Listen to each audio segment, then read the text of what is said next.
300 கோடி மோசடி செய்த கும்பல் குற்றவாளிகளிடமிருந்து கோடிக்கணக்கான பணம் மற்றும் ஆவணங்களை பறிமுதல் செய்த குற்றப்பிரிவு போலீசார். கோவையில் தொழிலதிபரிடம் 300 கோடி ரூபாய் மோசடி செய்யப்பட்ட வழக்கில் குற்றவாளிகளிடமிருந்து சுமார் 12 கோடி பணம், 140 பவுன் நகை, 100 கோடி மதிப்பிலான முக்கிய ஆவணங்களை போலீசார் கைப்பற்றியுள்ளனர். கோவையைச் சேர்ந்த சிவராஜ் என்பவர் பீலமேடு பகுதியில் மின்காற்றாலை அலுவலகத்தை நடத்தி வருகிறார். தொழிலதிபரான இவரது அலுவலகத்தில் பணிபுரிந்த 13 பேர் சிவராஜுக்கு சொந்தமான சுமார் 200 கோடி ரூபாய் சொத்துக்களுக்கு போலி ஆவணம் தயார் செய்து 100 கோடி ரூபாய் பணத்தையும் மோசடி செய்துள்ளனர். மோசடி செய்ததை அறிந்த சிவராஜ் கோவை மாநகர மத்திய குற்றப்பிரிவு போலீசாரிடம் புகார் அளித்துள்ளார். புகாரின் பேரில் வழக்கு பதிவு செய்த போலீசார் மோசடியில் ஈடுபட்ட வசந்த், சிவகுமார், ஷீலா, திஷா, சக்தி சுந்தர் என மொத்தம் 5 பேரை கைது செய்து நீதிமன்றத்தில் ஆஜர்படுத்தி சிறையில் அடைத்தனர். இதனைத் தொடர்ந்து குற்றவாளிகளை காவலில் எடுத்து விசாரித்த கோவை மாநகர குற்றப்பிரிவு காவல்துறையினர் இன்று குற்றவாளிகளிடமிருந்து சுமார் 12 கோடி பணம், 140 பவுன் நகை, 100 கோடி மதிப்பிலான முக்கிய ஆவணங்களை போலீசார் கைப்பற்றி வங்கிக் கணக்குகளை முடக்கம் செய்துள்ளனர். இதனைத் தொடர்ந்து போலீசார் நீதிமன்றத்தில் பணம் மற்றும் ஆவணங்களை ஒப்படைத்து மீண்டும் குற்றவாளிகளை கோர்ட்டில் ஆஜர்படுத்தி சிறையில் அடைத்தனர்.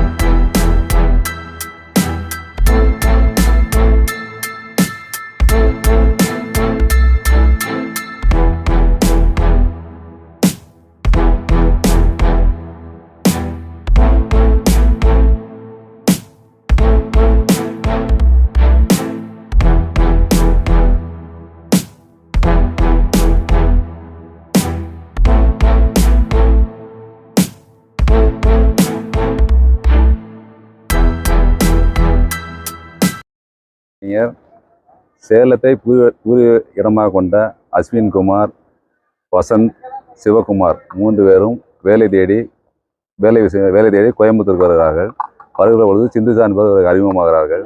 2013 இவங்க அறிமுகமாகிறாங்க. சிந்துஜா மூலியமா சிவராஜை மீட் பண்ணுறாரு அஸ்வின் குமார் மீட் பண்ண உடனே இவங்க உங்களுக்கு ஹெல்ப் பண்ணக்காண்டி 2 பேரும் அப்பாயின்மெண்ட் பண்ண சொல்லி வசந்த் சிவாயும் அப்பாயின்மெண்ட் பண்ணிட்டு இவங்க கூட சேர்ந்து இவருடைய வீக்னஸை தெரிஞ்சுக்கொண்டு இவருக்கு இன்கம் டாக்ஸ் பிரச்சனை சரி செய்யணும்னு சொல்லி இவங்களுக்கு 2 கை வச்சுக்கிட்டு இவருக்கு எங்கெங்கே பணம் வருகிறது என்கிறதெல்லாம் இவங்கெல்லாம் டெய்லி இன்ஃபர்மேஷன் கொடுக்குறது. வசந்தும் சிவாவும் இந்த பேங்க்ல பணம் வருதுன்னு சொல்லி இன்ஃபர்மேஷன் கொடுத்து இவருடைய பேரில் ஒரு ஃபோர்ஜரி அக்கௌண்ட்டை கிரியேட் பண்ணி இவருடைய பணத்தை பூரா அந்த அக்கௌண்ட்டுக்கு மாற்றி 6 ஃபோர்ஜரி அக்கௌண்ட்டை கிரியேட் பண்ணுறாங்க. 4 கம்பெனி பேரில் 2 இண்டிவிஜுவல் நேமில் கிரியேட் பண்ணி எல்லா அமௌண்ட்டையும் அந்த அக்கௌண்ட்டுக்கு ட்ரான்ஸ்ஃபர் பண்ணுறாங்க. அது போக மீதமுள்ள ப்ராப்பர்ட்டியை இவருடைய கூலி ஆவணங்கள் தயாரித்தது இந்த டாக்குமெண்ட்டையும் இவங்க பேருக்கு மாற்றிட்டாங்க. எல்லாமே போலியான செக்கை கொடுத்து அந்த செக்கை ஃபோர்ஜரி அக்கௌண்ட்டை கொடுத்து அந்த பணத்தையும் கேஷாக வித்ட்ரா பண்ணி அந்த ப்ராப்பர்ட்டியுடைய ப்ராப்பர்ட்டி ஒர்த்து 200 கோடி ரூபா வருது.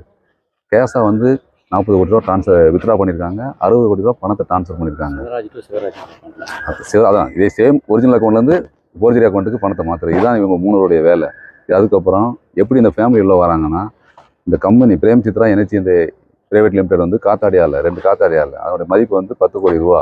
அந்த காத்தாடி ஆலையில் சிவராஜுடைய அம்மா, சிவராஜுடைய பாட்டி பிரேமகுந்தசாமி 3 பேரும் டைரக்டராக இருக்காங்க.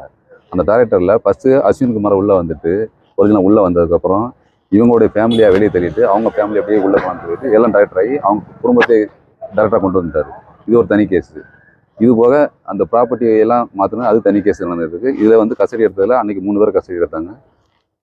தீக்ஷா, சீலாதேவி, சக்தி சுந்தர். அதில் 66 லட்ச ரூபா பணமும் முக்கியமான ஆவணங்களும் கைப்பற்றப்பட்டிருக்குது. இன்றைக்கி 3 பேர் கஸ்டடி எடுத்ததில் 38 லட்ச ரூபா பணமும் வங்கியில் மொத்தம் 11 கோடியே 50 லட்ச ரூபா முடக்கப்பட்டுள்ளது. முக்கியமான ஆவணங்கள் அனைத்து ஒரிஜினலும் கைப்பற்றப்பட்டுள்ளது. ஏபி வாங்கியிருக்காங்க. இவங்களுக்கு இந்த கஸ்டடி 1 முடிஞ்சிருச்சு. கோல்டு 160 பவுன் நகை பேங்க் லாக்கில் இருக்க சீஸ் பண்ணி வச்சிருக்காங்க. பணத்தை இருக்கா 4 கோடி ரூபா ஒரு சுரவியான ஒரு கோல்டு கம்பெனியில் இன்வெஸ்ட் பண்ணிக்கிறோம். அந்த பணத்தையும் முடக்கி வைக்கப்பட்டுள்ளது. இந்த வழக்கு கஸ்டடி எடுத்ததில் ஃபஸ்ட்டு கஸ்டடி எடுத்தது 3 பேர், ஷீலா, தீக்ஷா, சக்தி சுந்தர். அன்னைக்கு கஸ்டடி எடுத்ததில் முக்கியமான ஆவணங்கள் அனைத்து ஒரிஜினல் கைப்பற்றப்பட்டுள்ளது. 66 லட்ச ரூபா ரொக்கமாக பணம் கைப்பற்றப்பட்டுள்ளது. 160 பவுன் நகை பேங்க் லாக்கில் இருக்கிறது. பேங்க் வங்கி கணக்கில் மட்டும் 7 கோடி ரூபா முடக்கி வைக்கப்பட்டுள்ளது.